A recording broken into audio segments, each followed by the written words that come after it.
सभी लोगों को मेरा नमस्कार। Aspers, you are requested to kindly mute everyone except me. Manish Raj ji का माइक ऑन है, वो डिस्टरबेंस क्रिएट हो रहा है। हेलो यस सर आप म्यूट कर दीजिए जरा लोगों को। मैं म्यूट कर देता हूँ, गिव मी अ मिनट। बाकी लोग ज्वाइन करें। हाँ ठीक है, मैं स्टार्ट स्टार्ट कर सकते हैं sir. Yes I am starting it. In between I will creating the phone break. Okay, so सभी लोगों को नमस्कार। मेरा नाम जितेंद्र है और एक इंट्रोडक्टरी वीडियो आप लोगों ने देखा, जिन लोगों ने शुरू से ज्वाइन किया था उन लोगों ने देखा कि एफपीओ है क्या, उसका मकसद क्या है। अब मैं आज जो है कुछ खास नहीं करूंगा आप लोगों के लिए। आप सब कुछ जानते हैं पहले से, बस आप ये समझ लीजिए कि आप रामायण के हनुमान जी हैं और मैं आपको आपकी शक्ति याद दिलाने वाला हूं। आप सब कुछ जानते हैं, आप सब कुछ करते हैं, बस हम आपको आज आपकी शक्ति याद दिलाएंगे, उसको रिवाइव करेंगे और फिर मीटिंग के 1 घंटे बाद हम देखेंगे कि आज जो आप हैं, क्या 1 घंटे के बाद उसमें कुछ बदलाव आया है कि नहीं आया है, वो शक्ति जागृत हुई है कि नहीं हुई है। ठीक है, तो चलिए स्टार्ट करते हैं मीटिंग की तरफ।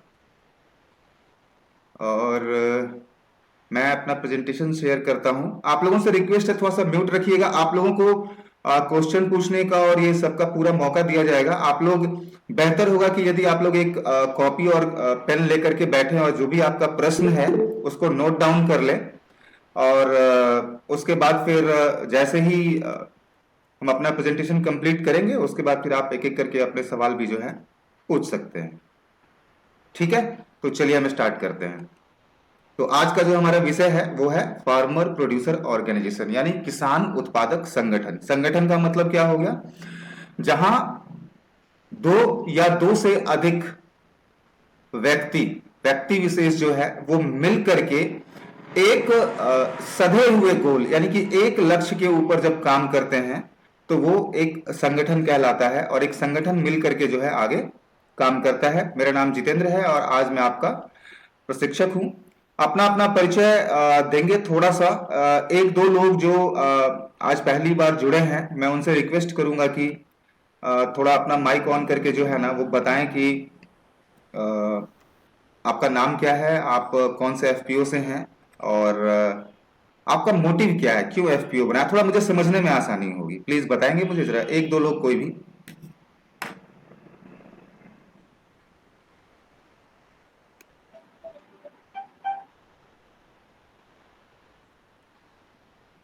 चलिए मैं ही चुनाव कर लेता हूं। हमारे साथ ग्रुप में धर्मेंद्र चौरसिया सर हैं। धर्मेंद्र जी नमस्कार। नमस्कार। थोड़ा सा अपने बारे में आप बताइए और आपने एफपीओ का गठन कैसे किया, क्यों किया, उसका मकसद क्या है, थोड़ा सा बताएं। हाँ, मेरा एफपीओ का गठन किया गया है किसान को सुविधा देने के लिए।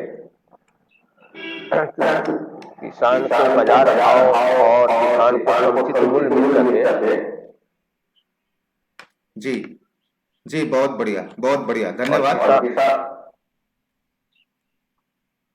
जी जी बताएं।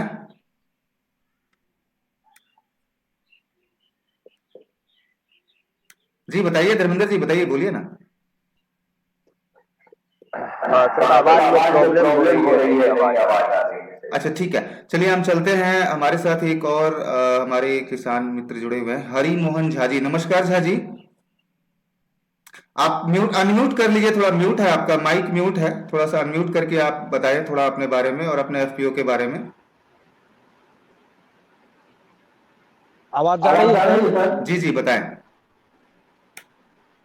सर हम अररिया डिस्ट्रिक्ट के भरगमा प्रखंड से हैं और मेरा एफपीओ जो है भरगमा प्रखंड में हम लोग खोले हैं। जी और जी जो है इसमें हम लोगों का बहुत काम अभी तक हो चुका है और बहुत बाकी भी है। मेरा खोलने का ये जो है एफपीओ में जोड़ने का ये बहुत बड़ा मकसद है कि यहाँ के किसानों को जो है पूरा काम किसान करता है और लाभ के समय में जो है उन्हें हानि का ही सामना करना पड़ता है। तो प्रधानमंत्री जी का ये सपना है और इसमें जो है हम किसान अधिक से अधिक किसान जुड़कर चाहते हैं कि सभी किसानों को, हम्म जैसे इससे पहले जो है धर्मेंद्र जी बोल रहे थे कि उचित मूल्य, उर्वरक की समस्या का समाधान, या किसानों के साथ जितनी भी समस्या आते हैं तो हम संगठित रहेंगे, तो उस पर जो है काफी हम लोग बात करेंगे और संगठित होकर के हम लोगों का कुछ होगा भी, और कौशल्या फाउंडेशन के द्वारा जो है ये लोग भी हमारे पीछे कुछ काम करेंगे, तो इसलिए हम लोग इसमें इस संगठन में जुड़े हैं और सभी लोगों का जो है, और आप सभी लोगों का आभार इसलिए करते हैं कि आप लोग जो है इस तरह का प्रोग्राम करके हम लोगों को सबसे मिलाते हैं, सबसे बात करते हैं, और जो है इससे भी काफी हम लोगों को जानकारी मिलती है। इसके लिए धन्यवाद। जी चलिए, thank you so much Jha ji. चलते हैं प्रेजेंटेशन की तरफ। और कुल मिलाकर के हमने देखा कि दोनों के दोनों लोगों ने हमें जो बात बताई वो बताई थी संगठन की, कि संगठन में बड़ा बल होता है, संगठन का दिशा सही होना चाहिए। ठीक है, तो आज जो मोटी मोटी बातें जो हम लोग आज सीखेंगे अगले 1 घंटे के दौरान, वो है कि किसान उत्पादक संगठन किसे कहते हैं, किसान उत्पादक संगठन कौन बना सकता है और ये कैसे काम करता है, किसान उत्पादक संगठन बनाने का मकसद क्या है, और किसान उत्पादक संगठन बनाने की प्रक्रिया क्या है। जो प्रक्रिया है वो आप लोग ऑलरेडी कर चुके हैं और हम लोग उसके आगे निकल चुके हैं, फिर भी हम एक बात करेंगे। अभी मोदी जी ने जो अभी उनका स्पीच मैंने चला रखा था, उसमें उन्होंने एक बात बोली थी कि हमारी अर्थव्यवस्था में किसान ही एकमात्र ऐसा व्यक्ति है जो सब कुछ खुदरा में खरीदता है और सब कुछ थोक में बेचता है और दोनों तरफ से माल भाड़ा चुकाता है। ये स्टेटमेंट जो है वो यूएसए के 35वें राष्ट्रपति जॉन एफ कैनेडी का है।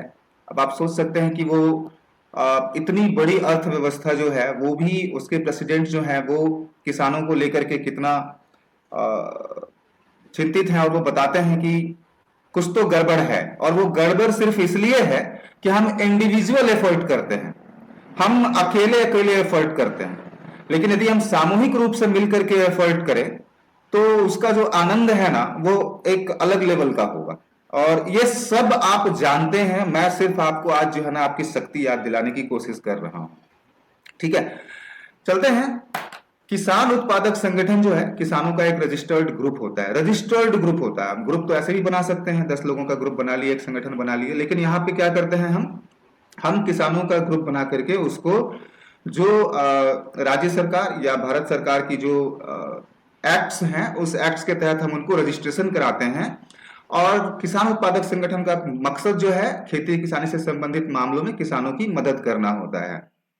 आपसी सहयोग के चलते फसल की खरीद बिक्री करने में आसानी होती है। इस योजना के तहत सरकार 2023-24 यानी कि मार्च 2024 तक देश भर में 10,000 नए कृषि उत्पादक संगठन बनाने का लक्ष्य रखा है, जिसमें से आप लोग भी हैं, जिससे ज्यादा से ज्यादा किसानों के हितों की रक्षा की जा सके और उन्हें फसलों के वाजिब दाम मिल सके। सिर्फ वाजिब दाम ही नहीं, नए प्रशिक्षण, नए दौर के एनवायरनमेंट, आपको पता है वातावरण जो है बदल रहा है, तो उसके हिसाब से भी जो है नई टेक्नोलॉजी, नए बीज और मार्केट लिंकेज, ये सब की जो प्रक्रिया है ना, ये एफपीओ के माध्यम से जो है आसान हो जाती है। और इसके लिए सरकार जो है पूरे तन मन धन से तत्पर है और आप लोगों का हेल्प करना चाहती है। चलिए, इसमें अब इसके सिद्धांत क्या क्या है। स्वतंत्रता यानी कि स्वेच्छा से गठित करना, आपको कोई फोर्स नहीं है कि आपको करना ही करना है, लेकिन यदि आप करते हैं तो आपका ही बेनिफिट है।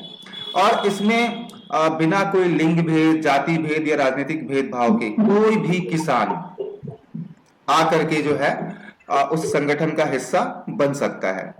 सदस्यों द्वारा लिए गए सामूहिक फैसले द्वारा नियंत्रण, यानी कि इसमें ऐसा नहीं है कि कोई एक आदमी जो है वो इसका नियंत्रण करता है। हम एनुअल जनरल मीटिंग करते हैं, आम सभा करते हैं, सभी सदस्य आते हैं, सभी सदस्य आकर के जो है अपनी अपनी बात रखते हैं और फिर एक सामूहिक निर्णय ले लिया जाता है और फिर जो है उस निर्णय को जो है सभी सदस्य मानते हैं और उसके आगे काम करते हैं। स्वयं सहायता समूह यानी कि आत्म सहायता और सदस्यों की वित्तीय सुधार पर विशेष ध्यान। हम अकेला कुछ नहीं कर सकते, लेकिन मिलकर बहुत कुछ कर सकते हैं। इसी मोटिव पे एफपीओ का गठन होता है और एक दूसरे की हेल्प। फॉर एग्जाम्पल, मैं मार्केटिंग में एक्सपर्ट हूं, आप जो है वो खेती में एक्सपर्ट हैं, एक हमारे किसान भाई हैं वो ट्रैक्टर चलाने में एक्सपर्ट है। तो यदि ट्रैक्टर चलाने वाला अकेले काम करेगा तो उसका ग्रोथ नहीं है, यदि खेती करने वाला अकेले काम करेगा तो उसका ग्रोथ नहीं है, यदि मार्केटिंग करने वाला अकेले काम करेगा तो उसका ग्रोथ नहीं है। लेकिन यदि ये तीनों मिलकर के काम करें और अपने अपने फील्ड का जो एक्सपर्टाइज है वो डालें तो तीनों का काम आसान हो जाएगा और बहुत बेहतर तरीके से हो जाएगा। तो यही है कि स्वयं सहायता यानी कि एक दूसरे की हेल्प करने का जो मोटिव है, जो ग्रुप है, उसको बनाया जाए। चुने गए निदेशक यानी कि डायरेक्टर्स। अब देखिए, किसी एफपीओ में 200 किसान है, 300 किसान है, 500 किसान है, 800 किसान है।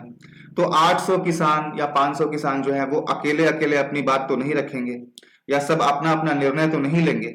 तो ऐसे में हम क्या करते हैं, एक लोकतांत्रिक ढांचा तैयार करते हैं और हम निर्देशक चुनते हैं कि भैया ठीक है, आप जो है 10 लोगों का, 12 लोगों का एक डायरेक्टर्स का कमेटी बना देते हैं और ये डायरेक्टर की कमेटी जो है वो एक्ट के हिसाब से 1 साल, 2 साल या 5 साल के लिए होगा और इस 5 साल में जो भी डिसीजंस होंगे एफपीओ के लिए, एफपीओ की भलाई के लिए, वो यही करेंगे।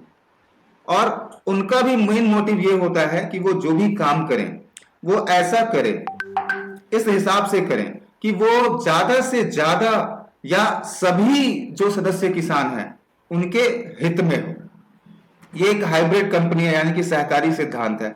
सिद्धांत सहकारी क्योंकि कोऑपरेटिव है, मतलब सभी मिलकर के काम करते हैं। और एक कंपनी है क्यों, क्योंकि आपकी एक अलग आइडेंटिटी होती है, आपके एफपीओ की एक अलग पहचान होती है, उसका एक अलग नाम होता है, आप उस पर व्यापार कर सकते हैं, आप उस पर माल खरीद सकते हैं, आप उस पर माल बेच सकते हैं, उसका बैंक अकाउंट होता है।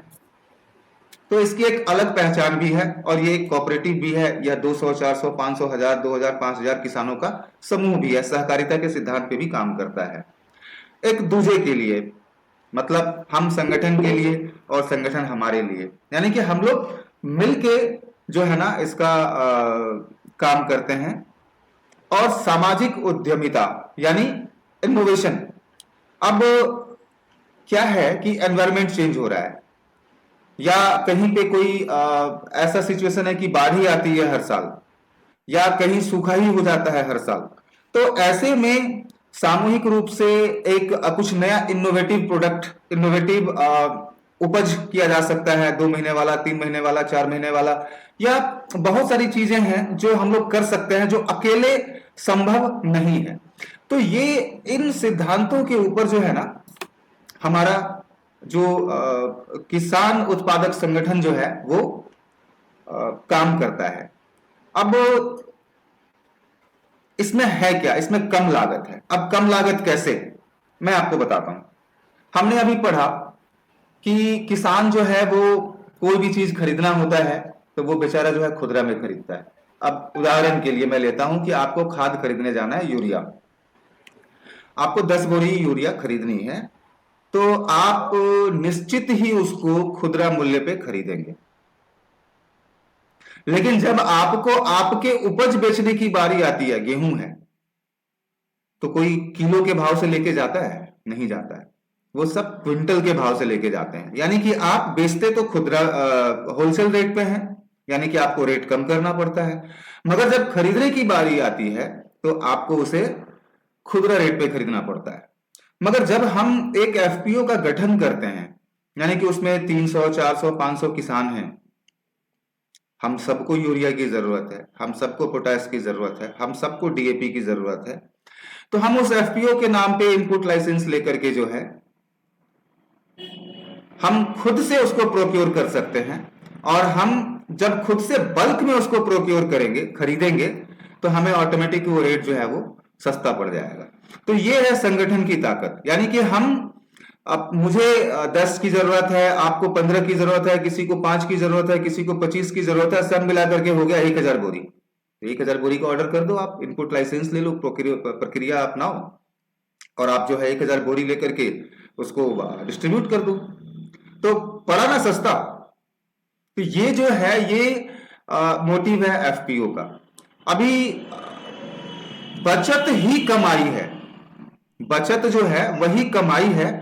और यही आपको समझाने की कोशिश की जा रही है कि आप जब संगठित रूप से काम करते हैं तो आपका बचत होता है, आपकी जो बचत है वही आपकी कमाई होती है।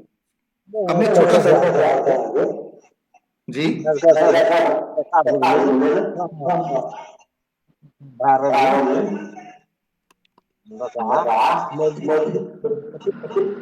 स्पर्श जरा इनको म्यूट कर दीजिए ना अरविंद जी। अब मैं एक छोटा सा उदाहरण और दूंगा आपको। मान लेते हैं कि किसी गांव में दो व्यक्ति हैं, एक का नाम राम है, दूसरे का नाम श्याम है। राम जो है वो 10,000 रुपए महीने कमाता है और 9,000 रुपए जो है ना वो खर्च कर देता है, तो उसकी बचत कितनी है? 1,000।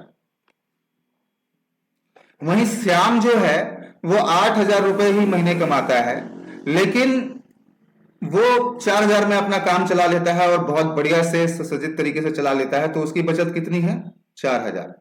तो हमारा इनकम कितना है उससे कोई फर्क नहीं पड़ता है, हमारी सेविंग्स कितनी है, हमारा बचत कितना है, वही हमारी कमाई है।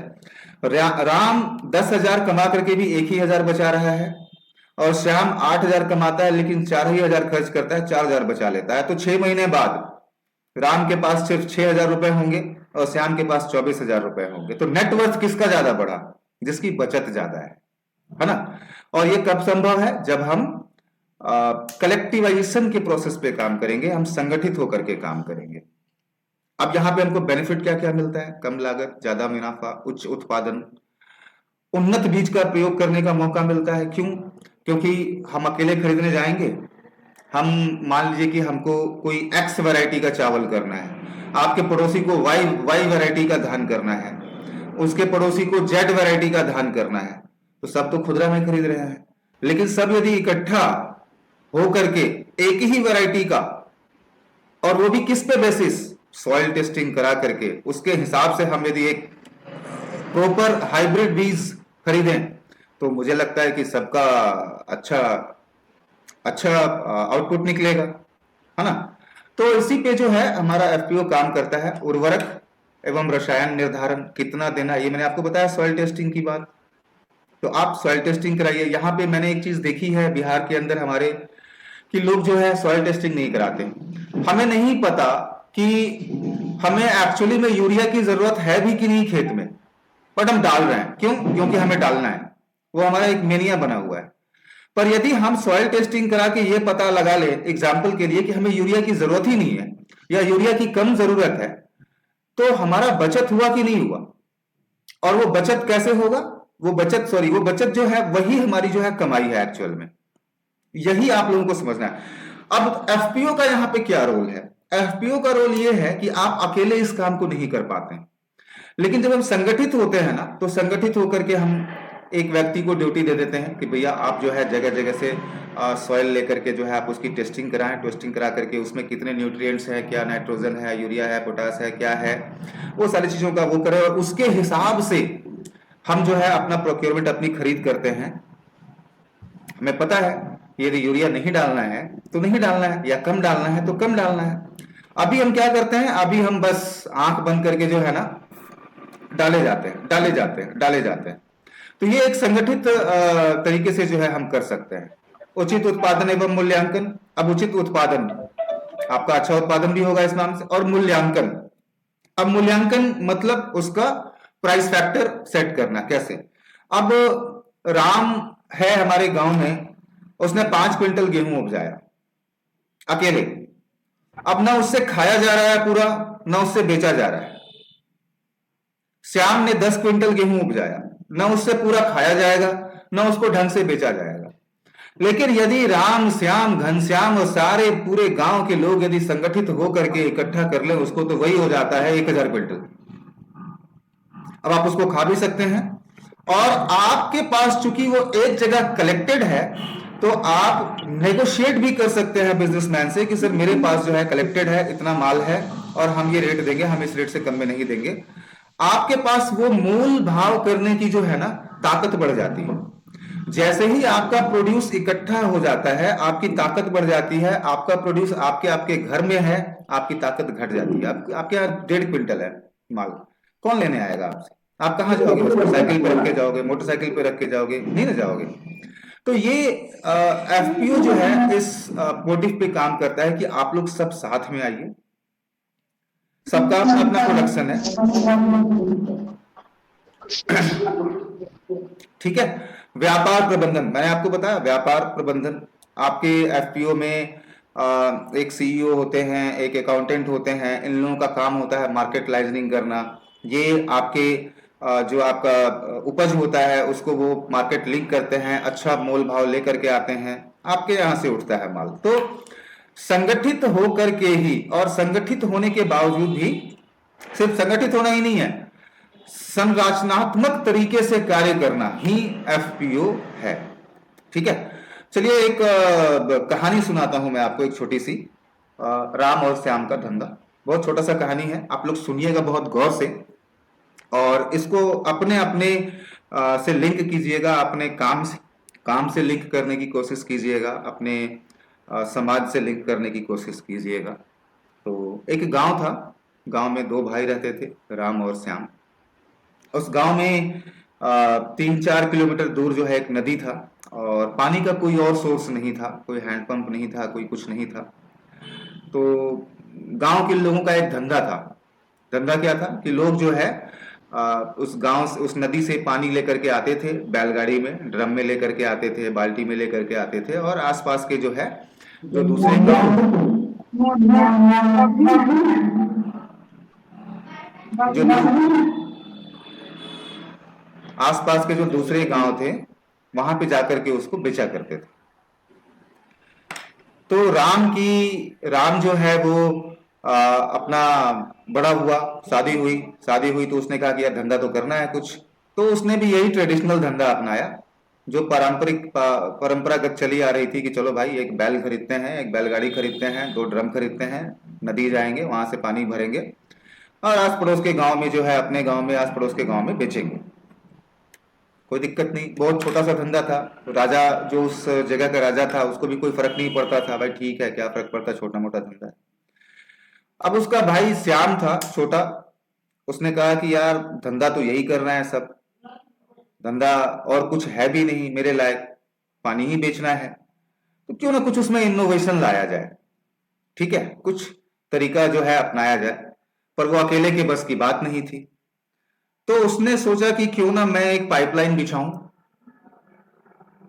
पर पाइपलाइन के लिए पैसा चाहिए, बहुत सारे मजदूर चाहिए, बहुत सारे टेक्नोलॉजी का इस्तेमाल होगा इसमें, तो कैसे किया जाए। तो उसने क्या किया, उसने गांव के लोगों से जो है ना बात करनी शुरू की कि भाई मेरे माइंड में एक आइडिया है कि हम लोग संगठित होकर के यदि ये काम करें तो ये बड़ा आसान भी हो जाएगा, और हमारे पास समय भी होगा, और हमारे पास पैसा भी होगा, और हमारी जो इतनी मेहनत है ना वो भी नहीं होगी, और हमारे खर्चे वो भी कम हो जाएंगे। कुछ लोगों ने सुना, कुछ लोगों ने कहा ये दिन में सपने देख रहा है, कुछ लोगों ने कहा चल ठीक है भाई हम सपोर्ट करते हैं। मेहनत की 10 लोगों में से, 15 लोगों में से, 20 लोगों में से कोई एक आदमी तैयार होता था कि ठीक है मैं पैसे दूंगा, मैं सपोर्ट कर दूंगा, मैं मेहनत कर दूंगा, मुझे तुम पे भरोसा है लेकिन अभी सही समय नहीं है।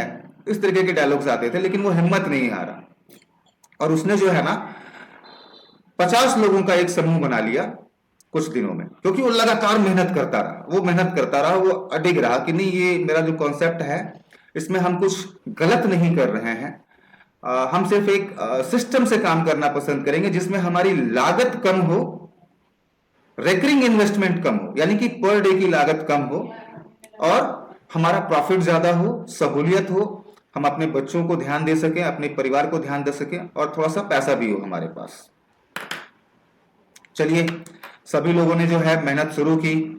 वहां पे एक क्या बोलते हैं उसको, बैलगाड़ी का इस्तेमाल किया गया, बैल का पानी ऊपर खींचने के लिए नदी से, फिर उसको पाइप के जरिए प्रेशर देने के लिए, और पाइप बिछा करके जो है अगले 1 साल में जो है ना गांव में जो है पाइपलाइन बिछा दी गई। अब पाइपलाइन बिछा करके जो है आराम से जो है, अब सभी समूह के लोग जो हैं उसमें अपने अपनी बारी से जो है ना 4 घंटे, 5 घंटे, 8 घंटे ड्यूटी करते थे, और पानी जो है वहां पे बैल जो है वो रोटेट कर रहा है चक्री पे, और पानी गांव में जो है आ रहा है, और यहाँ पे एक नल लगा हुआ है और टंकी लगा दी है इन्होंने। अब जिसको भी पानी चाहिए वो आता और यहाँ पे सिर्फ एक नल खोलते थे और पानी लेके चले जाते थे। अब पानी बेचने का काम इसका बड़ा भाई राम भी कर रहा था। अब देखिए उसकी और इसके कार्य में क्या अंतर है। राम जो है वो प्रतिदिन सुबह उठ करके बैल को पहले खाना दो, यानी कि इन्वेस्टमेंट, पहला इन्वेस्टमेंट बैल, फिर बैल को प्रतिदिन खाना पीना दो, उसके बाद फिर बैल लेकर के जाओ, टंकी में पानी भरो और फिर टंकी लेकर के जो वो ड्रम लेकर के जो है गांव में आकर के उसको सेल करो। वहीं पे श्याम जो है उसको कहीं जाने की जरूरत नहीं है, उसने सबका अपना अपना ड्यूटी बांध दिया है, सबके ड्यूटी बंधे हुए हैं, सब अपना अपना काम कर रहे हैं और वो यहीं बैठ करके जो है उसका नेतृत्व कर रहा है और यहीं से नल खोलता है और यहीं से सबको पानी दे देता है। पहली चीज। अब वो नहीं भी जाए तो कोई फर्क नहीं पड़ता क्योंकि सबका अपना अपना काम है, उसका कोई रेकरिंग इन्वेस्टमेंट नहीं है, प्रतिदिन का इन्वेस्टमेंट नहीं है। अब राम की तबीयत यदि खराब हो जाए तो उसका धंधा कौन करेगा? उसका धंधा रुक जाएगा। क्यों? क्योंकि वो वन मैन शो है। वो जाएगा, पानी लाएगा, बेचेगा, तभी धंधा होगा। लेकिन श्याम की यदि तबीयत खराब हो जाए तो उसका धंधा नहीं रुकेगा क्योंकि वो संगठित तरीके से चल रहा है, वहां पे कोई आंच नहीं आएगी। अब राम का धंधा रुक गया, उसकी तबीयत खराब हो गई, तो क्या वो बैल को खाना ना दे? तो क्या वो बैल को खाना ना दे? उसको देना ही पड़ेगा। यानी कि उसका जो बिजनेस मॉडल है वो इस तरीके का है कि वो यदि नहीं भी जाता है काम पे तो भी उसका इन्वेस्टमेंट है, उसका खर्चा है, क्योंकि उसने बैल रखा हुआ है, उस बैल को उसको खाना देना ही पड़ेगा।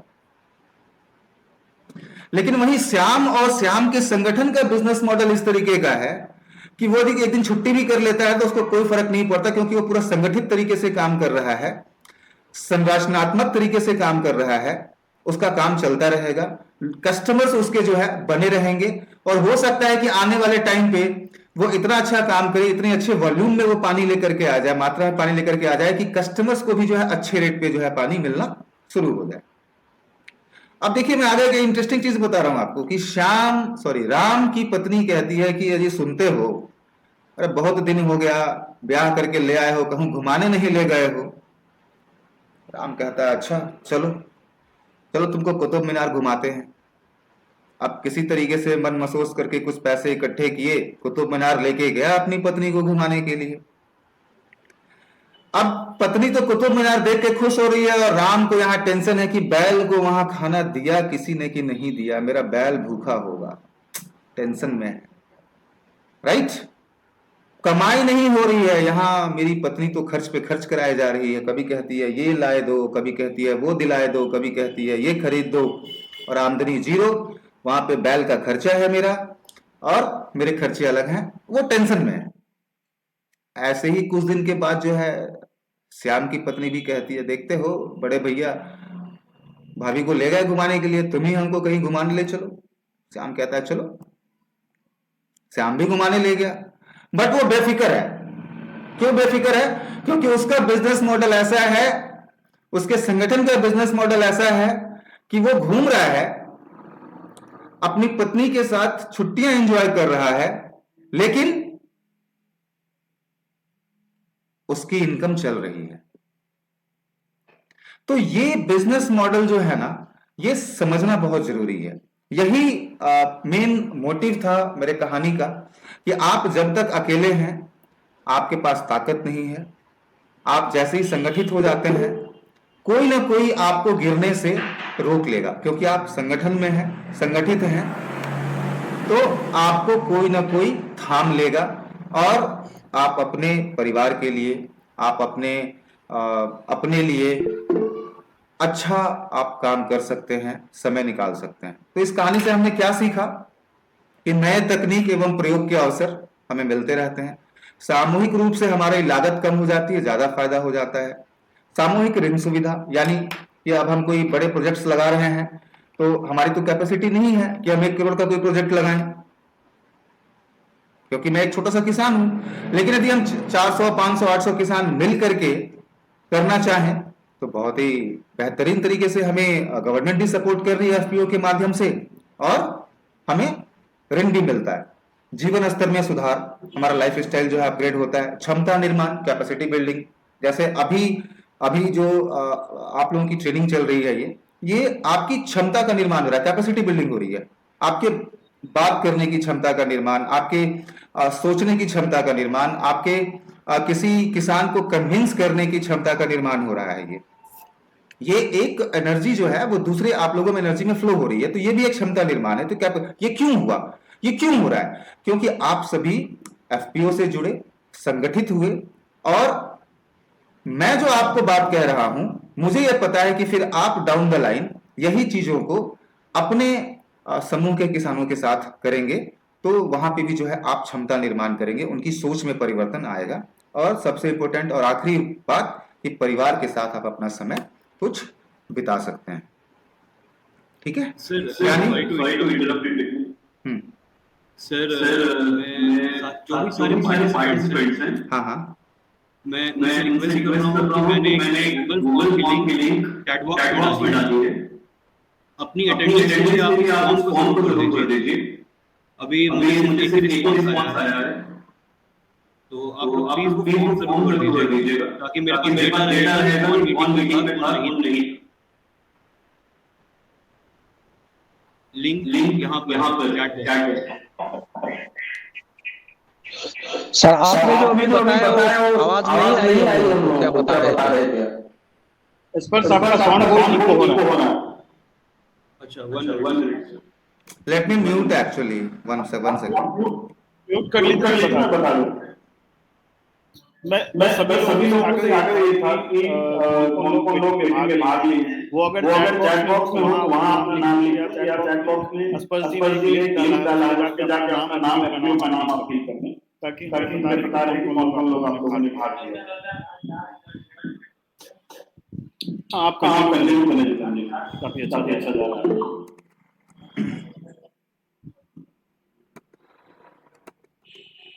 या थैंक यू अविनाश जी। तो किसान उत्पादक संगठन यानी फार्मर प्रोड्यूसर ऑर्गेनाइजेशन कुछ और नहीं बल्कि किसानों द्वारा बनाया गया एक स्वयं सहायता समूह है, जहां किसान ही किसान की मदद करते हैं। और किसान उत्पादक संगठन का मालिकाना हक किसान सदस्य के पास ही होता है, और उनकी इन्वेस्टमेंट के, उनके अंश पूंजी के अनुसार होता है। अब ये अंश पूंजी को भी मैं समझाऊंगा आपको, इसको लास्ट में समझाऊंगा। अभी चलते हैं क्योंकि समय थोड़ा सा मुझे कम लग रहा है। हमारे पास सिर्फ 20 मिनट बचे हैं, फिर भी कोशिश करते हैं। एफपीओ के सदस्य कौन होते हैं? यानी कोई भी किसान जो 18 प्लस उम्र के पुरुष या महिला हो, वो एफपीओ के सदस्य हो सकते हैं। किसान उत्पादक समूह के सदस्य होने चाहिए, प्रखंड के अस्थायी नागरिक होने चाहिए, अंश पूंजी धारक किसान यानी कि उनका कुछ ना कुछ छोटा सा एक इन्वेस्टमेंट जरूर हो, ठीक है, 1 शेयर हो, 2 शेयर हो, होने चाहिए, और भूमिहीन छोटे और मझौले किसान। जो बड़े किसान हैं वो तो अपना काम कर लेते हैं क्योंकि उनके पास सामर्थ्य होता है, टेक्नोलॉजी है, उनके पास मार्केट लिंकेज है, सब कुछ है। जो दिक्कत है, जो एक्चुअल रूट प्रॉब्लम है, वो भूमिहीन छोटे और मझौले किसान के लिए है, और उन्हीं के लिए जो है ये एफपीओ गठन किया जाता है। अब कुछ समस्याओं पे चर्चा करते हैं। समस्याएं क्या क्या हैं? बिहार में 80% से अधिक किसानों के पास 1 एकड़ से कम खेती योग्य जमीन है, सीमित साधन है, सीमित जानकारी है, और छोटे एवं सीमांत किसानों के पास तो कई बार तो उनको पता ही नहीं होता है कि ब्लॉक एग्रीकल्चर ऑफिस में चल क्या रहा है, वो इतने लिमिटेड होते हैं। तो एफपीओ के माध्यम से जो जानकारी आप जा करके लेते थे अपने प्रखंड कृषि कार्यालय से, वो कोशिश यहाँ पे ये की जाएगी कि आपको एफपीओ के माध्यम से वो जानकारी यहीं से जो है आपको समय समय पर मिलता रहे। और समय का अभाव, क्योंकि ज्यादातर किसान जो है ज्यादातर समय जो उत्पादन में ही व्यस्त रहते हैं। कुछ समस्याएं और भी हैं, जैसे उच्च गुणवत्तापूर्ण कृषि उत्पादन की उपलब्धता, ओरिजिनल खाद बीज समय पर उपलब्ध नहीं होता है। क्योंकि राम जो है वो ईर घाट जाता है लेने के लिए, श्याम पीर घाट जाता है, घनश्याम चतुर घाट जाता है, सब अलग अलग जाते हैं, अलग अलग अपने अपने ढंग से काम करते हैं। कोई एक्स वैरायटी का करता है, कोई वाई वैरायटी का करता है, कोई जेड वैरायटी का करता है। तो गुणवत्तापूर्ण जो कृषि उत्पादन की उपलब्धता है या ओरिजिनल खाद बीज जो है वो आपको नहीं मिल पाती है, क्योंकि जब आप कलेक्टिवाइज हो जाते हैं, इकट्ठा हो जाते हैं, एकत्रित हो जाते हैं, तो आप जो है खुद उसको डायरेक्ट एफपीओ में इनपुट लाइसेंस लेकर के डायरेक्ट कंपनी से जो है आप ओरिजिनल लाइसेंस, ओरिजिनल खाद बीज जो है मंगा सकते हैं। कृषि ऋण जो है वो आपको बहुत आसानी से मिल जाता है। और कृषि उत्पाद की मार्केटिंग जो है इंडिविजुअल प्लेटफॉर्म, यानी कि एकल किसान, अकेला किसान को जो है कोई प्लेटफॉर्म नहीं मिलता, लेकिन एफपीओ के माध्यम से जो है वो प्लेटफॉर्म भी जो है उनको मिल जाता है। असमान उपज एवं उत्पाद, फसल की एक समान उपज नहीं होना और उनकी गुणवत्ता एक समान नहीं होना, ये भी एक समस्या है। अब इसको कैसे एफपीओ के माध्यम से हम दूर कर सकते हैं, ये मैं अभी आपको अगले स्लाइड में समझाऊंगा। और बाजार की जानकारी का अभाव, बाजार का कोई स्वरूप नहीं है, कोई कहीं उठता है कहीं भी बेच देता है, ये समस्याएं हैं। और इस समस्याओं के चलते जो है आपको आपकी जो इनपुट लागत है वो ज्यादा हो जाती है, आपकी आउटपुट इनकम जो है वो कम हो जाती है। अब किसान उत्पादक संगठन के फायदे क्या क्या हैं? आपकी पहचान बनती है एक इकट्ठा एक ब्रांड के तरीके से, क्षमता वर्धन, आपकी कैपेसिटी बिल्डिंग होती है, आपका अपना ब्रांड होता है, सशक्तिकरण, समान हिस्सेदारी और एक प्रेस्टीज मिलता है मार्केट में, आपको एक इज्जत मिलती है मार्केट में कि अच्छा आप उस एफपीओ से हैं, उस एफपीओ का तो करोड़ों का कारोबार है। देखिए एफपीओ का कारोबार करोड़ों में चला गया, जबकि आपका कारोबार आप इंडिविजुअल लेवल पे थे। तो कहते हैं ना कि मैंने कितना का गेहूं बेचा, तो इस बार तो कुछ बिका ही नहीं, 20,000 का गेहूं बिका। वहीं पे 500 किसान इकट्ठा हो गए, अब भी आपका गेहूं हो सकता है 20 की जगह 21, 22,000, 23,000 का बिकेगा, क्योंकि आपका तो उतना ही लागत है। लेकिन आपको कहने में बड़ा मजा आएगा कि हाँ हमारे एफपीओ से जो है ना इस बार 6 करोड़ का गेहूं बेचा है हमने, सब मिल करके, है ना। तो ये एक इज्जत भी मिलती है। तो समाधान कुल मिलाकर के एफपीओ ही है। एफपीओ के माध्यम से हम संगठित किसान, संगठित व्यापार कर सकते हैं और सामूहिक रूप से हम सबका जो है विकास हो सकता है। अब एफपीओ का प्रोसेस क्या क्या है? स्टेप 1 समूह निर्माण करना है आप लोगों को, जो आप लोग कर चुके हैं, चूंकि आप लोग ऑलरेडी एफपीओ से जुड़े हुए हैं। अंश पूंजी संग्रहण, यानी कि थोड़े से पैसे का इन्वेस्टमेंट, वो 1 शेयर हो, 2 शेयर हो, कंपनीज एक्ट के हिसाब से अलग होता है और कोऑपरेटिव एक्ट के हिसाब से अलग है। निर्देशक का चुनाव, आपको डायरेक्टर्स का चुनाव करना है कि आपके बदले, अब देखिए ये देश किसका है? हमारा है, लेकिन 140 करोड़ की आबादी, हर आदमी अपने आप में डिसीजन तो नहीं ले सकता, हर आदमी अलग अलग काम तो नहीं कर सकता। तो हमने क्या किया, हमने एक डेमोक्रेटिक सिस्टम को फॉलो किया कि भैया हम जो है सांसदों का चुनाव करते हैं, सांसद सभी मिलकर के प्रधानमंत्री का चुनाव करेंगे और प्रधानमंत्री जो है वो देश चलाएंगे, है ना। वैसे ही हमारे यहाँ जो है सभी किसान मिलकर के निर्देशक का चुनाव करते हैं और सभी निर्देशक मिलकर के जो है एक अध्यक्ष का चुनाव करते हैं और उस अध्यक्ष के दिशा निर्देश में सभी निर्देशक जो है किसानों के भले के लिए, किसानों के फायदे के लिए, उसकी मार्केटिंग के लिए, उसके प्रोड्यूस के प्रोक्योरमेंट के लिए, नई टेक्नोलॉजी के लिए, अच्छे बीज के लिए काम करते हैं। उसके बाद जो है हम लोग इसका निबंधन कराते हैं, यानी कि रजिस्ट्रेशन कराते हैं और एक बैंक अकाउंट ओपन करते हैं, ताकि जो भी वित्तीय लेन देन हो वो बैंक अकाउंट के थ्रू हो। शुरुआत क्यों, हम क्यों करें शुरुआत? समझिए आप लोग, समाज के अन्य किसानों के साथ हमारा जुड़ाव होता है, एक एफपीओ दूसरे एफपीओ से जुड़ता है। कोई नासिक का एफपीओ है, कोई मान लेते हैं कि दरभंगा का एफपीओ है, दरभंगा का एफपीओ जो है वो मखाना उगा रहा है, मखाना प्रोसेस कर रहा है, प्रोड्यूस कर रहा है। नासिक का एफपीओ जो है वो प्याज में महारत हासिल कर रहा है। तो हम किसी बीज के ट्रेडर से प्याज क्यों खरीदें और नासिक का एफपीओ किसी बीज के ट्रेडर से मखाना क्यों खरीदे? क्यों ना हम आपस में ही डायरेक्टली इसको बिजनेस करें, ताकि उनको भी अच्छे रेट पे माल मिले, डायरेक्ट मिले, हमें भी अच्छे रेट पे प्याज मिले, दोनों का मुनाफा हो और डायरेक्ट किसानों का मुनाफा हो। ठीक है। कंपनी समिति में हिस्सेदारी, आपकी हिस्सेदारी रहती है कंपनी में, जो भी आपका संगठन है, एफपीओ है, उसमें आपकी हिस्सेदारी होती है। समूह में बचत एवं जरूरत पर मदद, यानी कि आप इसमें सेविंग्स भी कर सकते हैं और जरूरत पड़ने पे जो है बहुत सारे स्कीम्स के तहत आपको लोन भी मिलता है।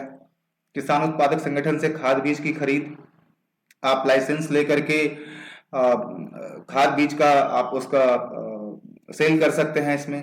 कृषि उत्पाद का सामूहिक विपणन यानी कि कलेक्टिवाइजेशन, डिस्ट्रीब्यूशन, मार्केटिंग और कंपनी के फायदे में हिस्सेदारी। और जब कंपनी फायदे में रहती है तो आपको उसका बेनिफिट भी मिलता है। तो ये शुरुआत क्यों करना है, अब चलते हैं कैसे करना है। गांव में किसी सार्वजनिक स्थल पर आप बैठक कीजिए, अक्सर करते रहिए। देखिए ये एक टाइम का प्रोसेस नहीं है। आप यदि ये समझ रहे हैं कि हमने आज बैठक कर ली, आज हमने 15 किसानों को बुला लिया, 20 किसानों को बुला लिया, 15 किसानों को बुला लिया और मेरा काम हो गया, तो नहीं होगा। ये आपको हमेशा जो है रेगुलर बेसिस पे करते रहना पड़ेगा, तभी आपकी बात जो है वहां तक जाएगी। वो एक बड़ी अच्छी, आप सभी जो है ना निदेशक मंडल के सदस्य हैं, तो आपकी जिम्मेदारी बनती है कि आप अपने क्षेत्र के किसानों का जो है ज्ञानवर्धन करें, उनके माइंड में कोई मेंटल ब्लॉकेज है उसको दूर करें। और वो दूर कैसे होगा, वो एक बड़ा अच्छा दोहा है, रसरी आवत जात ते सिल पर पड़त निशान, मुझे पूरा याद नहीं आ रहा है। तो वो बार बार आपको जो है ना ये किसानों के बीच में जाना है, अपनी बात रखनी है, एफपीओ का मोटिव रखना है, उनको बताना है बार बार। जब आप बार बार जाएंगे ना तो एक दिन ऐसा आएगा ना, मैं बता रहा हूं, एक दिन ऐसा भी आएगा कि किसान आपके पास बार बार आएंगे कि सर मुझे भी इस समूह का सदस्य बनना है, मुझे भी इस एफपीओ का सदस्य बनना है, मुझे प्रक्रिया बताइए। और आपके पास उस टाइम ऐसा हो सकता है कि कई बार का टाइम ना हो।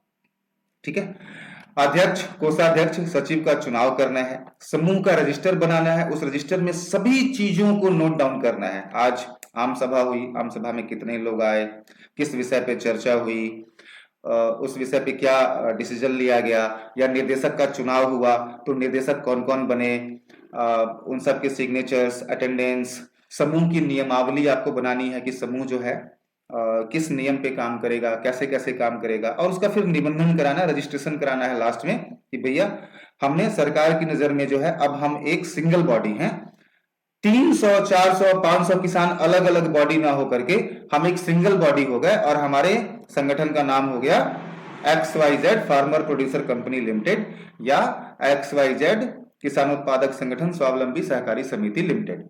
तो हम एक सिंगल बॉडी के रूप में काम करते हैं। अब अंश पूंजी संग्रहण क्यों पैसा दे भाई, एक सवाल उठता है कि भाई चलो ठीक है सबको मिलकर काम करना, तो पैसे की बात इसमें कहां से आ गई। हिस्सेदारी, यानी आप, चलिए एक एग्जांपल के तौर पे आपको समझाते हैं। मान लेते हैं कि एक एकड़ का प्लॉट है, ठीक है, और उस 1 एकड़ के प्लॉट की जो कीमत है वो 1 लाख रुपए है। मेरे पास 1 लाख रुपए तो नहीं है, और चूंकि मेरे पास 1 लाख रुपए नहीं है तो चूंकि मेरे पास 1 लाख रुपए नहीं है तो मैं क्या करूंगा, मैं कभी भी जो है उस प्लॉट को नहीं खरीद पाऊंगा। तो अब मैं क्या करूं, अब मैं एक व्यक्ति से बात कर सकता हूं, अपने मित्र से, कि भाई ये प्लॉट जो है ना बड़ा अच्छा है और यदि हम लोग दोनों मिलके इसको खरीद ले तो बड़ा फायदे में रहेंगे। अब वो कहता है मेरे पास भी 1 लाख रुपए नहीं है, 50,000 भी नहीं है। तो हम क्या करते हैं, फिर एक और व्यक्ति से मिलते हैं और फिर तीनों आदमी जो मिल करके जो है ना 30,000 और 40,000, 60,000, मतलब टोटल हो गया 1 लाख रुपए हम लोग लगाते हैं, और तीनों जो है हम लोग उस प्रोडक्ट को, उस प्लॉट को खरीद लेते हैं, 1 एकड़ के प्लॉट को। अब उस 1 एकड़ के प्लॉट से जो उपज होता है 10,000 का, वो बटना चाहिए सब में। तो 10,000 का जो उपज निकला है, जो फायदा हुआ है, वो फायदा कैसे बटेगा। जिसने 30,000 लगाया है उसको 30% मिलेगा, जिसने 40,000 लगाया है उसको 40% मिलेगा। यानी कि कंपनी में हिस्सेदार, यानी कि हम उस प्लॉट को यदि कंपनी मान लेते हैं तो उस कंपनी में हिस्सेदारी है, यानी कि हम तो इसके मालिक हैं। कितने के, जितना परसेंट मेरा पैसा लगा है, जितने शेयर का पैसा मेरा लगा है, हम उसके मालिक हैं, और उतने ही अंश का जो है हमको प्रॉफिट भी चाहिए। अब दूसरी चीज क्या है, शुरुआती पूंजी निवेश। हमें एफपीओ जब हम बनाते हैं तो हमको शुरू में प्रॉफिट के लिए, धंधा करने के लिए जो है वो हमें पैसा चाहिए, वो पैसा कहाँ से आएगा? अब मान लीजिए कि हम कोई फैक्ट्री लगाना चाहते हैं, सभी लोग मिलकर के कोई प्रोसेसिंग प्लांट लगाना चाहते हैं, तो वो पैसा कहाँ से आएगा? अब मान लीजिए कि उस प्रोसेसिंग प्लांट में हमारी 1 लाख रुपए की लागत है। अब 1 लाख रुपए की यदि लागत है तो 1 लाख तो किसी किसान के पास नहीं है, लेकिन हजार हजार रुपए करके यदि 100 किसान इन्वेस्ट कर दें तो 1 लाख हो गए ना। तो शुरुआती पूंजी निवेश भी हो गया, फायदे में हिस्सेदारी हो ही गई। कृषि साधनों की सुलभ उपलब्धता। अब सुलभ उपलब्धता कैसे? अब आपको कोई चीज चाहिए, मान लेते हैं कि सबसे ज्यादा दिक्कत जो मैंने देखी है छोटे किसानों को होती है, उनके छोटे छोटे प्लॉट्स होते हैं, जुताई के टाइम पे ट्रैक्टर वाले ना उनको भाव नहीं देते, बड़े प्लॉट्स पे जाते हैं पहले। अब आप अपने एफपीओ में सामूहिक रूप से खुद से कृषि साधन जो है इकट्ठा कर सकते हैं, ट्रैक्टर, रिपर, थ्रेसर, और ये उनके लिए ही होगा जो इस समूह के, इस संगठन के सदस्य हैं। तो आपको तो किसी के सामने हाथ नहीं फैलाना कि जरा हमारा भी खेत जोत देना भाई, आपका अपना है, आप सिस्टम से उसका नियम बनाइए और उसका इस्तेमाल कीजिए। उत्तम प्रशिक्षण, बेहतर संपर्क। आप चूंकि संगठित है तो आप एफपीओ है, अब एफपीओ के माध्यम से देखिए आप 15 एफपीओ के लोग यहाँ पे जुड़े हुए हैं, आप एक दूसरे से बात कर सकते हैं, एक प्रशिक्षण आपको मिल रहा है, एक मार्केट लिंकेज आपको मिल रहा है, और सरकारी योजनाओं का सीधा लाभ भी आपको यहाँ पर मिलता है। तो इसीलिए जो है एक अंश पूंजी संग्रहण किया जाता है। अब निदेशक का चुनाव कैसे करें? आम बैठक द्वारा, यानी कि एक जनरल मीटिंग करते हैं हम लोग, सभी सदस्य किसान को बुलाते हैं और उनसे कहते हैं कि भाई देखो हम लोग तो 500 आदमी हैं, 500 आदमी, हर आदमी अपना अपना डिसीजन देगा तब तो नहीं होगा, ठीक है? तो ऐसा करते हैं कि 10 लोगों को जो है डायरेक्टर चुनते हैं सिस्टम के हिसाब से, नियम के हिसाब से, और वो 10 लोग जो है हमारे संगठन के लिए मिल करके जो है, हमारी संगठन की बेहतरी के लिए, हमारे संगठन को ऊपर लेके जाने के लिए, हमारे संगठन के जो किसान हैं उनको फायदा दिलाने के लिए जो है वो डिसीजंस लेंगे और वो इसके ऊपर इन्वेस्ट करेंगे, या जो भी करना है समय समय पे वो 10 लोग जो है आपस में मिलकर डिसीजन लेंगे और उनका एक अध्यक्ष जो है वो उनकी सहमति से होगा। तो अब उसमें कैसे करना निदेशक का चुनाव? भाई अंश पूंजी धारक किसान हो, 18 वर्ष से अधिक हो, ऐसा व्यक्ति डायरेक्टर होना चाहिए, सरकारी वेतनभोगी ना हो, यानी कि वो किसी सरकारी पद पे ना हो, उस प्रखंड का अस्थायी नागरिक होना चाहिए, उसका पैन कार्ड होना चाहिए, पहचान पत्र होना चाहिए, फोटो, बैंक स्टेटमेंट, ईमेल, और ईमानदार एवं विकासशील होना चाहिए। सोच अच्छी होनी चाहिए, उसका विजन अच्छा होना चाहिए उन सभी लोगों का कि हाँ हमें 500 लोगों ने इस लायक बनाया है, इस लायक समझा है कि हम निर्देशन कर सकें इस एफपीओ का, तो हमें इस एफपीओ को जो है ना 1 साल में यहां पहुंचाना है, दूसरे साल हमको यहां पहुंच जाना है, और फिर तीसरे चौथे साल का जो है गोल्स भी हमको सेट करना होगा। ठीक है। अब एफपीओ के प्रकार 2 तरीके के होते हैं। एफपीओ यानी कि फार्मर प्रोड्यूसर ऑर्गेनाइजेशन, यानी कि संगठन हो गया। जैसे ही 2 या 2 से अधिक किसान जो है या व्यक्ति विशेष जो है इकट्ठा हुए तो वो संगठन हो गया। पर जब हम उसका निबंधन कराते हैं ना, तो निबंधन कराते वक्त हमें जो सरकार की अलग अलग कानूनी प्रक्रियाएं हैं हमको उसके तहत निबंधन कराना होता है। या तो हम फार्मर प्रोड्यूसर कंपनी बनाते हैं या फिर फार्मर प्रोड्यूसर कोऑपरेटिव बनाते हैं। ठीक है। तो अब ये आप लोगों को पता होगा कि जो लोग एनसीडीसी के थ्रू हैं वो कोऑपरेटिव एक्ट में जा रहे हैं, जो जिनके नाम के आगे प्रोड्यूसर कंपनी लिमिटेड है वो कंपनी लिमिटेड में है। ठीक है। तो दोनों के अलग अलग कंप्लायंसेस हैं, अलग अलग नियमावली है, अलग अलग तौर तरीके हैं उसको मेंटेन करने के। ठीक है। तो एफपीओ का निबंधन या तो आप कोऑपरेटिव सोसाइटी एक्ट में कराते हैं या कंपनीज एक्ट में कराते हैं। आप में से सभी लोग या ज्यादातर लोग जो है ऑलरेडी इसको करा चुके हैं। अब एक छोटी सी बात और समझते हैं, कलेक्टिवाइजेशन। आप लोग ये फोटो देख रहे हैं और फोटो से आप लोगों को कोई कहानी भी याद आ रही होगी। मुसीबत के वक्त इकट्ठा होना और इकट्ठा होकर के फिर मुसीबत से निजात पाना। ये कहानी क्या बताता है? एक शिकारी, उसने कुछ दाना डाला, दाना डालने के बाद जो है कुछ जाल लगा दिया वहां पे। अब उस दाने को देख करके जो है बहुत सारे कबूतर उसमें फंस गए। अब फंस गए उसमें, अब बात आई कि भाई अब फंस गए हैं, अब तो शिकारी आएगा और हम सबको पकड़ के ले जाएगा। लेकिन वहीं उसमें से जो है ना, एक ने बात रखी कि क्यों ना हम सब मिल करके जो है उड़ने की कोशिश करें, और क्या पता हम जाल लेकर के ही उड़ जाए। वैसे ही आज के जो है ना, अलग अलग किसान के ऊपर बहुत सारी मुसीबतें हैं, बहुत सारी मुसीबतें हैं, अलग अलग तरह की मुसीबतें हैं। कभी सही खाद नहीं मिलता, कभी सही फसल नहीं होता, कभी बाढ़, कभी सूखा। लेकिन सब मिल करके यदि उड़ान भरे ना, तो कोई रोक नहीं सकता। तो ये एक एफपीओ का जो है मेन मोटिव है, और कभी भी जो है आप अकेला जो है कुछ नहीं कर पाएंगे, ये तय है।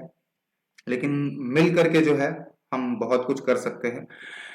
संगठन के निबंधन कराने की प्रक्रिया आप लोग ऑलरेडी करा चुके हैं, फिर भी मैं समझा देता हूं कि यदि आप लोग कंपनीज एक्ट में हैं तो article of association, memorandum of association maintain करना जरूरी है। आपका नाम जो है वो XYZ farmers producer company limited होगा।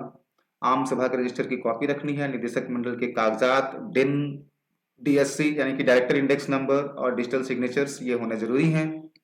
और उसके बाद जो है रजिस्ट्रार ऑफ कंपनीज में हम आवेदन करते हैं। यदि कोऑपरेटिव सोसाइटी एक्ट में हमें निबंधन कराना है तो हमारा नाम जो है वो XYZ किसान उत्पादक संगठन स्वावलंबी सहकारी समिति लिमिटेड होना चाहिए। हमारे बायलॉज रेडी होने चाहिए, उपविधियां कि हमको क्या काम करना है, कैसे काम करना है, कितने निदेशक होंगे, कितनी शेयर्स की वैल्यू होगी, कितना शेयर होगा, ये सारी चीजें उससे मेंटेन होती हैं। आम सभा के रजिस्टर की कॉपी होनी चाहिए। निदेशक मंडल के कागजात और सहायक निबंधक सहयोग समिति में हम इसका आवेदन करते हैं। संगठन के निबंधन के बाद की प्रक्रिया, यानी कि अब जब आप लोग निबंधित हो चुके हैं तो अब क्या क्या करना है। जैसे पैन कार्ड अप्लाई करना है, आप लोगों में से बहुत लोग कर चुके होंगे, नहीं किए हैं तो आपको करना होगा। बैंक खाते के संचालन के लिए 2 निदेशक का चुनाव करना है, 2 या 2 से अधिक भी कर सकते हैं। जो भी जितने भी बैंक द्वारा वित्तीय लेन देन होंगे उस पर उनकी सहमति होनी जरूरी है चेक पे साइन करने के लिए। BOD का मीटिंग रजिस्टर यानी कि बोर्ड ऑफ डायरेक्टर्स का मीटिंग रजिस्टर होना जरूरी है। बोर्ड रेजोल्यूशन, किसी भी चीज को करने के लिए, किसी भी सामूहिक रूप से संगठन में जब भी हम कोई काम करते हैं तो हमें बोर्ड रेजोल्यूशन चाहिए, यानी कि बोर्ड की सहमति। बोर्ड कौन? बोर्ड यानी कि निदेशक मंडल का समूह। तो हमें उसकी सहमति चाहिए होती है कि हमें जो है ये काम करना है, और उसमें 2/3 से अधिक बोर्ड की जो है सहमति जरूरी है। खाता संचालक का photo, ID proof, address proof, 5,000 राशि से आप खाता खुलवा सकते हैं। इनपुट लाइसेंस यानी कि खाद बीज के लाइसेंस के लिए एक निदेशक का चुनाव करते हैं। उसी बोर्ड मीटिंग होती है, बोर्ड मीटिंग में चुनाव करते हैं और फिर उसका एक BR निकालते हैं, बोर्ड रेजोल्यूशन निकालते हैं, सहमति निकालते हैं बोर्ड की कि हाँ हमने सर्वसहमति से जो है फलाने व्यक्ति को लाइसेंस धारक बनने के लिए चुना है।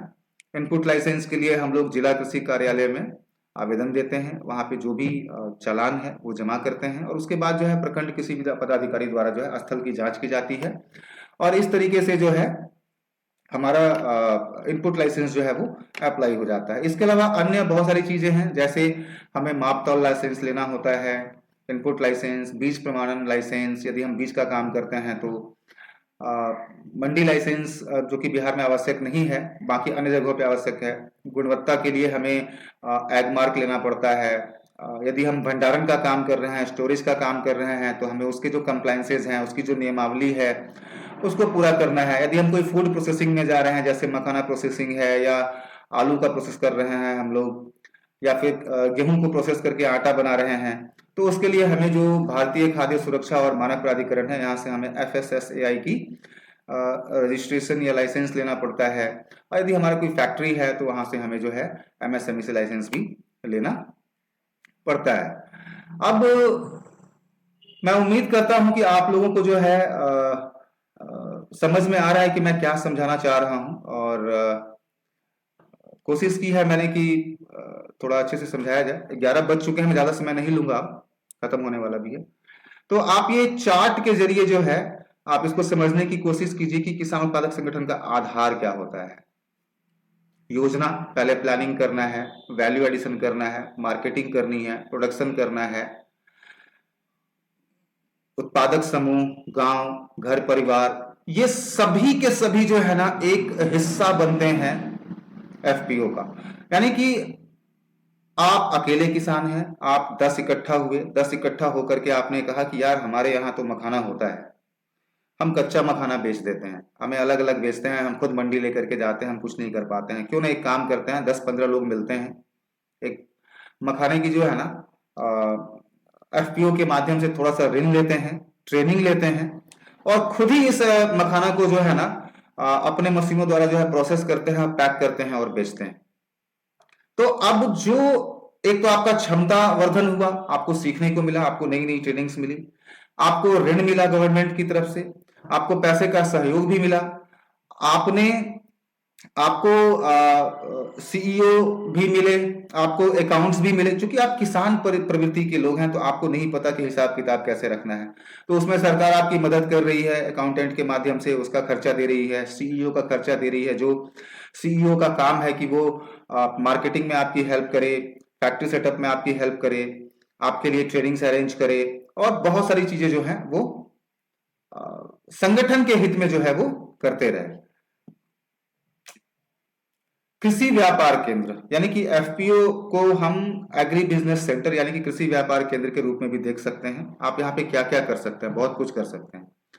बीमा, फसल बीमा भी आप लाइसेंस ले सकते हैं, कृषि उत्पादनों का लाइसेंस ले सकते हैं, आप बड़े पैमाने पे कृषि उत्पादों की मार्केटिंग कर सकते हैं, आप सॉइल टेस्टिंग लैब सेटअप कर सकते हैं। अकेला किसान तो नहीं कर पाएगा, लेकिन जब हम एफपीओ बनते हैं ना, यानी कि एक संगठन बनते हैं जहां पे 400-500 किसान हैं, तो हमें एक बल मिलता है और हम कर सकते हैं। हम एक छोटा सा सॉइल टेस्टिंग लैब भी कर सकते हैं। तो बहुत सारी चीजें हैं जो हम यहाँ पे एफपीओ के माध्यम से जो है कर सकते हैं। इन शॉर्ट में आपको बताऊं सारे प्रेजेंटेशन का निचोड़, तो हम यहाँ मार्केटिंग का अवसर हमें मिलता है, टेक्निकल ट्रेनिंग्स मिलती हैं, हम यहाँ के जरिए एफपीओ के जरिए जो है वो इंश्योरेंस सर्विसेज, फसल बीमा योजना है या जो माइक्रो इंश्योरेंस सर्विसेज हैं हम वो कर सकते हैं। कृषि उत्पाद संबंधित सेवाओं का आनंद ले सकते हैं, कृषि उत्पाद का विपणन, मार्केटिंग और उसकी प्रोसेसिंग भी कर सकते हैं और वित्तीय सहायता भी हमें यहाँ पर जो है मिलती है। जिम्मेदारी निदेशक की ये मैंने ऑलरेडी आप लोगों को डिफाइन कर दिया है। मुख्य कार्यकारी अधिकारी और लेखापाल यानी कि अकाउंटेंट और सीईओ, ये जो आपके यहाँ पे नियुक्त करना है आपको या आप लोगों ने नियुक्त कर लिया है, इनका जो मुख्य काम होता है वो नियमित प्रबंधकीय गतिविधियों को गतिविधियां सहित प्रशासकीय कार्य करना, एडमिनिस्ट्रेटिव वर्क करना, बैंक खातों का संचालन करना, निदेशक मंडल की विशेष अनुमति से किसी व्यक्ति को आप नियुक्त कर सकते हैं सीईओ के लिए, उत्पादक कंपनी के नकद और अन्य परिसंपत्तियों की सुरक्षा की व्यवस्था करना, कंपनी की ओर से निदेशक मंडल द्वारा अधिकृत दस्तावेजों पर हस्ताक्षर करना। अब हमेशा तो डायरेक्टर्स अवेलेबल नहीं होते ना, निदेशक अवेलेबल नहीं होते, मगर सीईओ को सैलरी मिल रही है, उसको ऑफिस आना है डेली, उसको काम करना है, तो हम सीईओ को ऑथराइज कर देते हैं कि भाई ठीक है, हम तुमको नियुक्त कर रहे हैं, ये हमारा ये विजन है, हमारा ये मिशन है, ये काम हमें करना है और इसके लिए तुम जो है ऑथराइज्ड हो, तुम कहीं पे जाके बात कर सकते हो, हमारे संगठन के बिहाफ पे काम कर सकते हो। तो इस तरीके से जो है, जो अकाउंटेंट है, लेखापाल है, उसका काम है अकाउंट्स मेंटेन करना, यानी कि कितना पैसा अंश पूंजी के माध्यम से आया, कितना पैसा खर्च हुआ, कितना पैसा ग्रांट के माध्यम से आया, कितना पैसा लोन के माध्यम से आया, कहाँ कहाँ पे खर्च हुआ, ये सभी चीजें जो है वो अकाउंटेंट का काम होता है। निदेशक के गुण हमने आपको पहले ही बताया है, जोश होना चाहिए, संगठन के मिशन में गहरी रुचि होनी चाहिए, उसका एक बड़ा दृष्टिकोण, विजन उसका बड़ा अच्छा होना चाहिए, संगठन के हितों और निर्धारित लाभार्थियों के लिए हितों की सेवा करने और पूर्णता के लिए इंटीग्रिटी होनी चाहिए।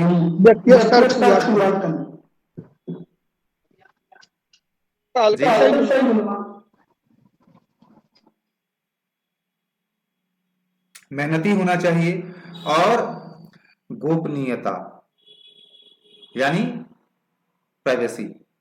निर्देशक हैं आप निर्देशक हैं, आप पे 300, 400, 500 किसानों ने भरोसा किया है, तो आप जो भी कार्य संगठन के हित में करेंगे या जो भी फैसला लेंगे, यदि जरूरी है तो उसको गोपनीय भी रखना है, उसको बना के रखना है। निदेशक मंडल का बैठक, बोर्ड की बैठक कम से कम 3 महीने में एक बार होनी ही चाहिए और हर साल कम से कम 4 बार ऐसी बैठक होना अनिवार्य है।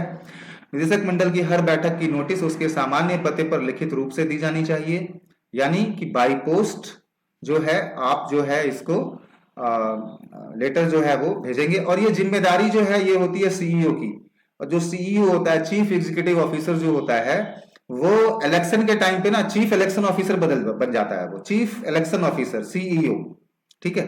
तो ये जिम्मेदारी होती है कि वो प्रत्येक निदेशक के जो है रिटन लेटर भेज करके जो है उसको बोर्ड मीटिंग का इनविटेशन देना चाहिए। बोर्ड की बैठक के लिए कम से कम 1/3 लोगों का होना जरूरी है।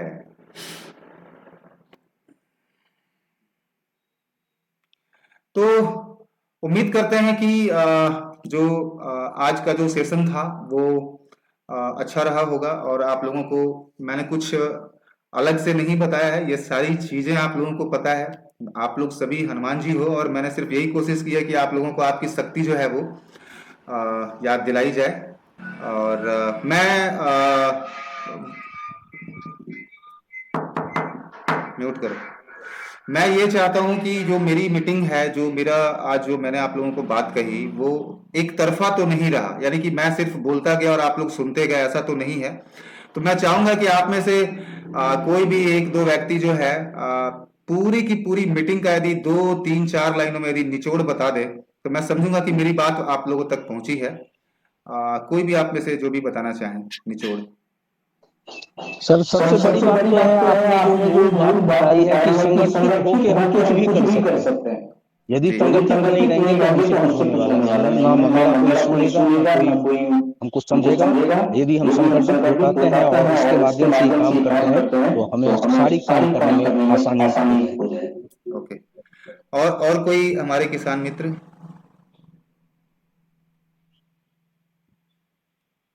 कोई भी? बहुत सारे लोग हैं यहाँ पे, कुमार सुमित सिंह जी, महेंद्र सैनी जी हैं, ऑर्गेनिक टीसी, सुनील कुमार शाह, उमेश रॉय, विनय सिंह, कोई भी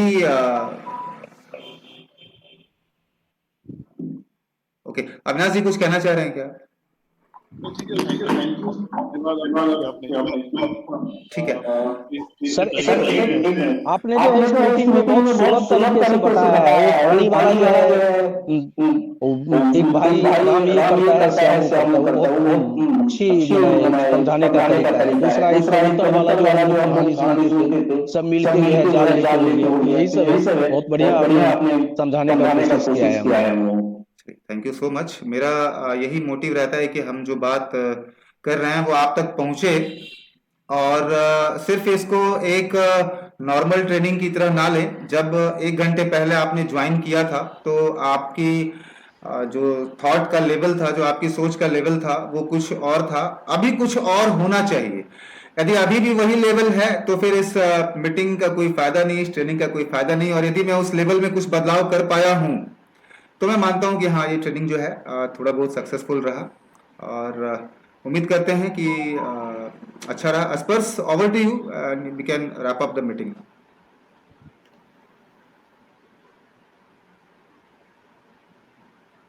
सो थैंक यू एवरीवन, आप सबने ज्वाइन किया। तो थैंक यू जितेंद्र सर, अच्छा ट्रेनिंग लेने के लिए। अभी मुझे लगता है और किसी कोई सवाल नहीं है, तो हम मीटिंग अपडेट कर सकते हैं। तो थैंक यू, धन्यवाद। अब आप मीटिंग लीव कर सकते हैं। Thank you so much. Thank you everyone.